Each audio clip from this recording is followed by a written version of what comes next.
How can I overcome depression and anxiety without therapy or meds?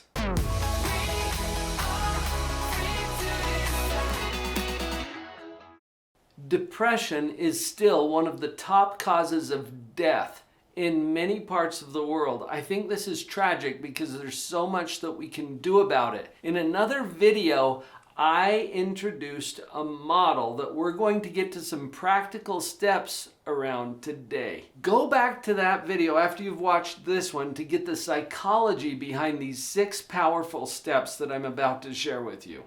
Now, a little disclaimer before I get to those 6 powerful steps. This is not therapy, and it is not intended to replace your therapy or your medications. These are simply some tips and ideas that have been found to be effective through the study of positive psychology. We're here as a resource for you, and I want you to keep doing whatever you need to do to take care of yourself in the meantime. So here's the first step. Turn on your metacognition. Now, metacognition is a fancy psychological word, and we made it up. I mean, we make up words in psychology. It makes us feel really smart. And this is a word that, if you break it down, cognition means thinking. If we put that right here at this level, metacognition is a higher level. It's thinking about thinking. Notice that you can do this. A lot of people just think and they don't stop to think about their thinking. I want you to turn on your metacognition so that you can think about thinking. Metacognition is really cool because it creates a space in here. And in that space is where choice exists. Let me say that again. Metacognition creates a space. In that space is where choice exists. And until you see it as a choice, it's not. Your brain will just roll with whatever thinking you're already used to. And you've been trained, taught, and educated to think in certain ways. That's where your brain's going. Metacognition will allow you to first look at that process and then change it on purpose. Can you see how that's going to be helpful as we're dealing with things like depression or anxiety? This is huge, and it's what I've taught my clients for 30 years of clinical practice now. You gotta turn on your metacognition and think about your thinking. Let's go to step 2. Now that you've turned on your metacognition and you're thinking about your thinking, you're in position to do the next thing. Start with gratitude. I want you to dig deep here because most people, when they do gratitude exercises, have you ever done it like a gratitude list or a gratitude journal? Most of us have. And we often make the same mistake. At least I see people doing this all the time. They put on their gratitude list all of the easy stuff. You know what I'm talking about? The freebies, the things that are easy to be grateful for. They'll start out with my family, my health, and then it leads to things like puppies and rainbows and indoor plumbing. This is the wimpy stuff, you guys. We gotta dig deep here if we're actually going to move the needle. I want you to try your gratitude list in a very different way. And here's how I set it up with my clients. I call it 25-5. 5 meaning 5 days, starting today. Will you commit to do this?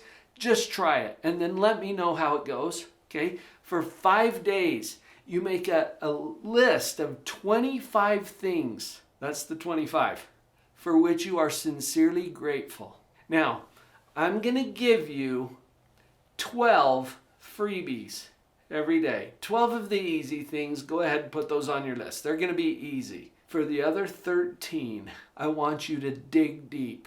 And I want you to look at something in your life that is difficult, painful, frustrating, annoying, kicking your trash a little bit. Have you got something? Most people do. If you don't, we can arrange to get you something. That's not what we're about here on this channel. But think of something that's challenging, painful, hard, frustrating. And I want you to find 13 things every day. Don't repeat anything on tomorrow's list that was on today's list. Whole new list tomorrow. Dig deep here. Find something on your hard list that you're grateful for. And I'm not saying you have to be grateful for the hard thing. I'm saying, what is it that you found in there that does trigger feelings of gratitude for you? You might remember a story I told on another video about being in a car accident recently where my truck was totaled. This is an example, okay? What could I possibly be grateful for from that? Well, it's a good question. As long as it's a question, sometimes these are statements disguised as questions. What could I possibly be grateful for from that? See how it's not really a question?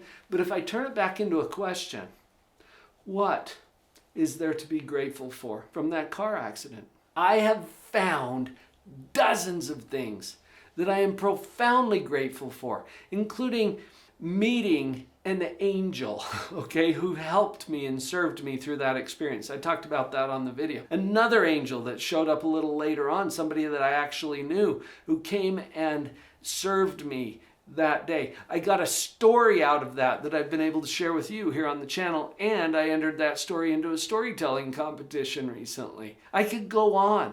What is there to be grateful for in the hard stuff from your life? Will you dig deep?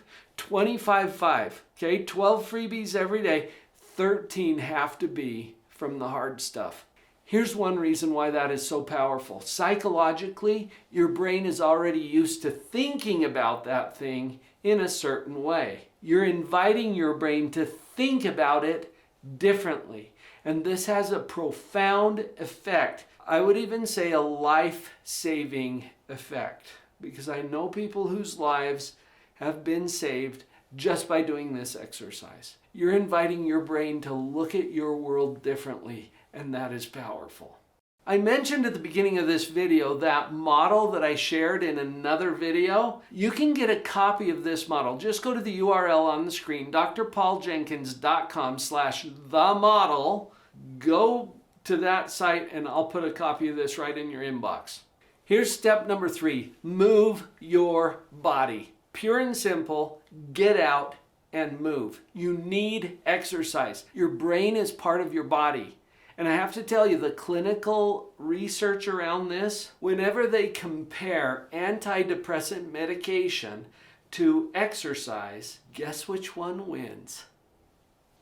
Exercise. Every time. There's a lot of reasons for this. And I'm not saying that medication isn't any good. I'm saying that exercise is a way that your brain, which is part of your body, recovers and heals, and it allows your body to do what it's designed to do.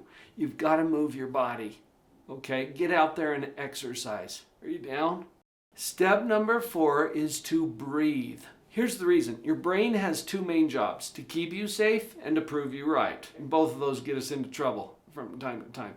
But the keep you safe job means that your brain naturally gets into fight or flight mode whenever there's a perceived threat. This triggers certain chemicals into your bloodstream, including cortisol, which is one of the main chemicals that causes a lasting depression. What if we could get our brain and our body to cooperate a little bit more with the chemistry? And one way to do this is through breathing. Slow, deliberate, intentional breathing. I recommend that you do something like this. Inhale through the nose and stretch those lungs. Hold for just a few seconds and then exhale very slowly through the mouth. You want your exhale to be about twice as long as your inhale, and physiologically that triggers a whole different set of chemistry. Okay? This will make a difference. Now practice it. Do some breathing. While you're doing that, I want you to rehearse a little phrase. Okay? So just while you're doing the breathing, say to yourself, I've got this. How does that feel? Just to think about it. Say to yourself, I've got this. As you're breathing. This calms down your brain, and it doesn't feel like it has to keep you safe anymore, which reverses some of the negative chemistry and gets the good chemicals flowing. So practice breathing. Step number 5, do something to serve someone else. There's a lot of reasons why this is effective that I'm not going to get into in this particular video. Trust me. for you to get out of your own way, to stop thinking about yourself so much, and to get out there and serve someone else will do wonders for your mental health. It's going to benefit some other people too. Trust me on this. Give it a try. Get out and serve someone else. I just have to tell you a quick story about that. One of my clients was traveling to a different city where he was supposed to give a presentation. He called me from the hotel. He said, Dr. Paul, I can't even get out of bed. I'm so depressed. I just don't know what to do. I told him, and I was just going into an appointment, so I didn't have a lot of time to talk to him right then. I said, here's what I want you to do, and check back with me in 1 hour, okay? I'm going to call you in 1 hour and see if you did this. I want you to get out of your bed and go down to the hotel lobby and serve someone. You just look for someone who needs anything. Just go serve them. He's like, oh, I don't feel like it. I know. Do it. An hour later, I checked in. He had done it, and he was feeling much better. There's a lot of reasons for that, like I said, but you just try it. Serve someone. Step number 6, rinse and repeat. Okay, you got the first 5 steps. Keep doing this. Do more of what works and less of what doesn't. I guarantee as you do these steps, you're going to feel different. And you're going to have to take some time to reprogram your brain. That's why I say rinse and repeat. Keep doing the things that are working. Some people will do the gratitude list, for example, and it's like, I felt so much better when I did it. And then they quit. Why would you quit? Keep doing what's working. Rinse and repeat. And get some coaching if you need to. If you can't figure out who to hire to coach you, at least jump into our membership at Live on Purpose Central. You can get there easily through go.liveonpurposecentral.com. I'll coach you if you want to come onto the membership. We've got a low monthly fee that you can pay to be part of that community. You don't have to do this alone. Let's get you in a place where you're feeling better and things are going better for you in your life. I've got you.